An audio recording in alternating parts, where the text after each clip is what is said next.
Okay, I'm going to show you my sourdough bread method from beginning to end. This works in a tropical environment. Here's what the bread looks like when you're done. You're going to start with, as usual, 150 grams of active sourdough starter. So that's it sitting there. It's been sitting out for 5 hours and it's tripled in size, so it's ready to use.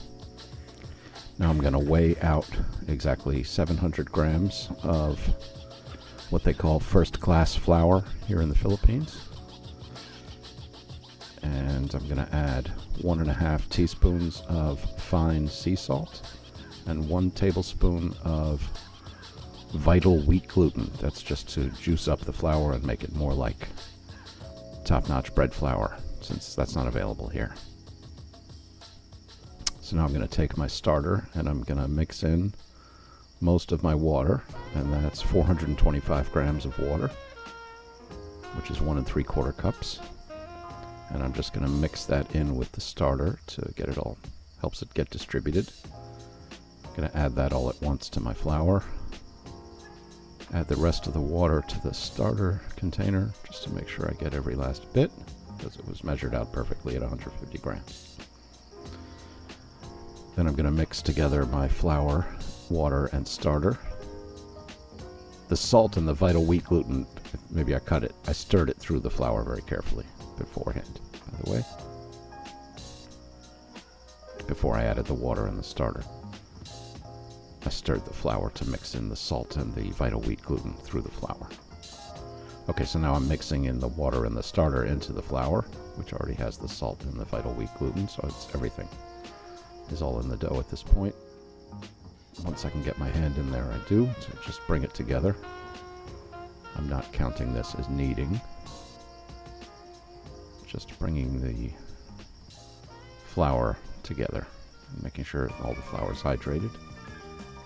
Then, because I don't want to waste anything, I scrape out with a spoon the bottom of my metal bowl there just to make sure I get the last bits of flour and any hydrated flour. Then I start kneading, and I'm going to knead at this point for 2 minutes. So what I'm doing is I'm pushing it out and folding it and then pressing it down and then rotating it effectively 90 degrees.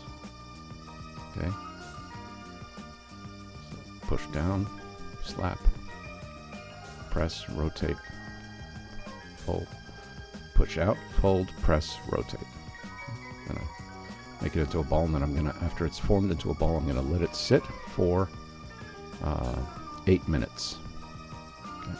You can see I've got a film of dough on my hands. So 8 minutes later, I'm going to knead it for another 2 minutes. Again, same technique, pressing out, folding, pushing down on the fold, and then rotating 90 degrees fairly rapidly for 2 minutes straight. And again, I've got the timer going on my clock to make sure I only do it for 2 minutes. Again, I'm going to form it into a ball and let it sit for another 8 minutes. So 2 minutes kneading, 8 minutes sitting, 2 minutes kneading, and then 8 minutes sitting. So now I've come back, it's 8 minutes later, and I'm going to test for what we call window pane. Now you can see there that the slice of dough from where I've taken it out has not pulled back. It's sitting there almost like a cake that you cut a slice out of. That's a good sign, apparently. And now I'm taking a large piece of dough and I'm pulling it apart until you can see the light through it. And that's to make sure you have enough elasticity and gluten development in your dough so that you can see light through the piece of dough without it tearing. So we've passed the window pane test. So now, once again, I'm going to form it into a ball and just knead it enough to bring it together. And then I'm going to put it into my bowl for the bulk proofing. I moistened my hands right before I did this. And now it's going to sit. That's what it looks like at the beginning. And this is what it looks like after 2.5 hours. It's increased in size by about 50% or so. So it's been 2.5 hours sitting on my table. Depending on the what type of day it is, how warm it is, it'll take longer or shorter. Sometimes it takes 3 hours. I've never had it take less than 2.5 hours. Okay, so now I'm very carefully trying to dislodge the dough from the bowl without leaving behind too much dough sticking to the bowl. There shouldn't really be any sticking. Sometimes there's a little bit. So I use my hand to, as gently as I possibly can, get the dough out without leaving any behind. And I'm trying not to deflate the dough too much in the process. That's why I'm being gentle with it as best I can. Okay, so there's my proofed dough. Now I take that same bowl, having washed it, and I put a tea towel in it, and I push that down. And then I've got some rice flour set aside. This is not glutinous rice flour, it's just rice flour that they sell here at the market. And I use that, and I put it in a fine strainer, and I dust the sides and the bottom of the bowl that is lined with the towel with the rice flour. Rather thoroughly, but not a thick layer. It's not necessary. So now I'm ready to shape my dough. So I take all four sides and I pull them out and fold them across the middle. This is what I saw someone do on YouTube, and it's working for me. So stick that together and then flip the whole thing over very quickly with my bench scraper.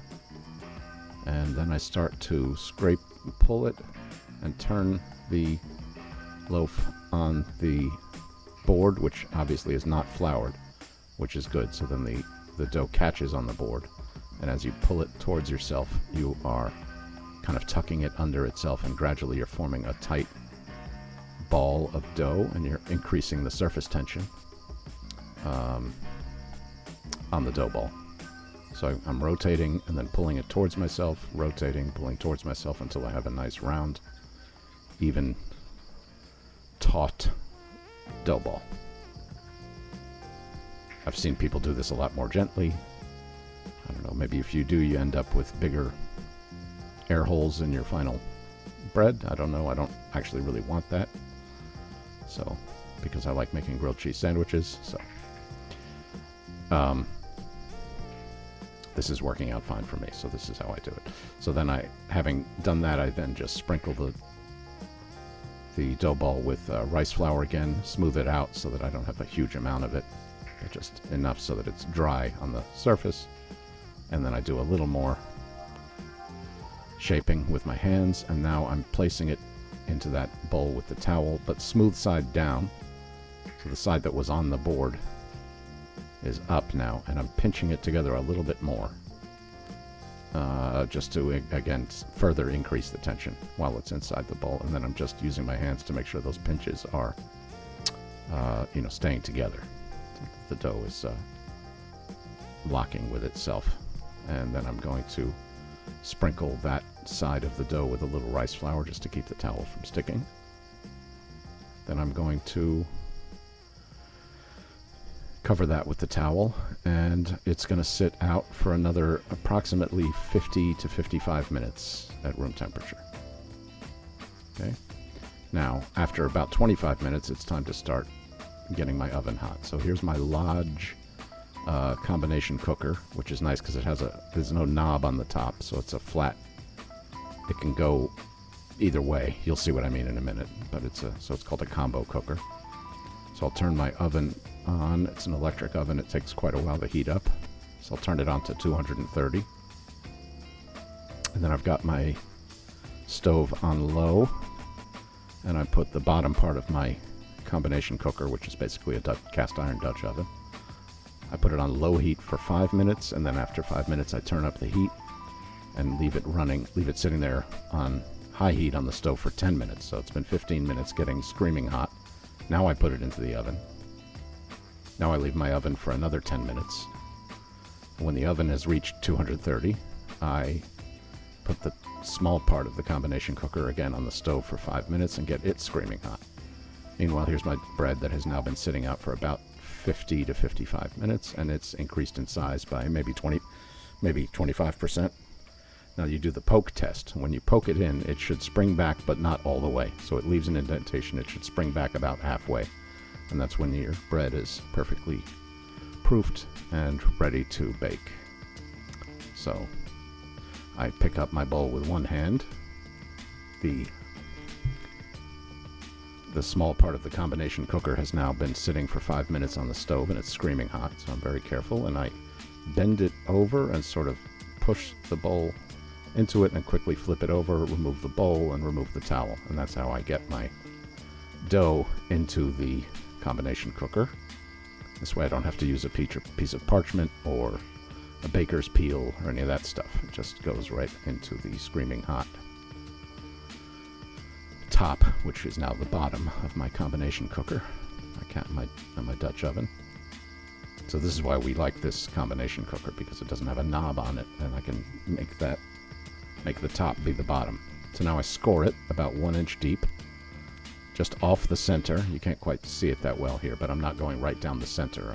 It's a little bit off center, but it's still a circular cut. And it's about, you should score it about 1 inch deep. There's all kinds of fancy scoring people do. I don't really bother, but this works. Then I spray it with a spray bottle just to add a little moisture during the initial stage of the cooking process. Then I get my screaming hot bottom part of the combination cooker out of the oven. Very carefully drop it into place, and I'm going to put it into the oven, and it's going to bake for 25 minutes. Okay, so after 25 minutes, it's the big reveal. This is the fun part, where we take the top off of the combination cooker. So this is 25 minutes at 230. Now I turn my oven down to 200. I leave it open so the oven cools off for a minute as I do the big reveal. And there we are. Got a nice oven spring. Got a little bit of an ear. Not much of an ear, but it's pretty decent oven spring there.